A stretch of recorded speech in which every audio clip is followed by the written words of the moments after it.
مساء الخير، يا رب يكون الجميع بخير. فيديو امبارح بتاع فيتامين د جالي عليه 3 اسئله انبوكس، فانا رديت عليهم بس حبيت اشارككم عشان لو حد عنده نقص في المعلومه بتاعته تكمل. اول سؤال: ايه يا دكتور الاكلات اللي فيها العناصر الطبيعيه لفيتامين د؟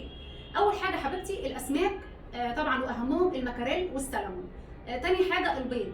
تالت حاجه طبعا اللحوم. رابع حاجه واهم حاجه فيهم طبعا التعرض للشمس. طيب انا لازم اعمل فيتامين د، تحليل فيتامين د، عشان بناء عليه اخد الجرعه المناسبه وتحت اشراف طبيب. ما ينفعش يا فندم حضرتك تروحي الصيدليه تجيبي فيتامين د من نفسك، لانه لازم يتاخد تحت اشراف طبيب حسب الرقم اللي بيطلع لحضرتك.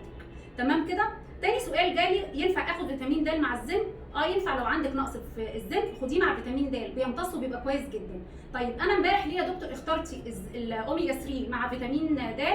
اخترت اوميجا 3 مع فيتامين د عشان معظمنا عندنا مشاكل في الضغط، معظمنا عندنا مشاكل في التركيز والذاكره، معظمنا عندنا مشاكل في المناعه، معظمنا عندنا مشاكل ان احنا ما بناكلش الاسماك بالقدر الكافي.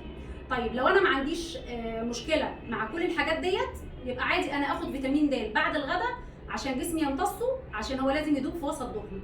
طيب يبقى احنا الملخص ان انت لو عندك مشكله في الزنك خده مع الزنك، لو عندك مشكله في اوميجا 3 خده مع اوميجا 3، لو ما عندكش مشكله في الاثنين يبقى ناخده بعد الغداء عشان جسمك يمتصه.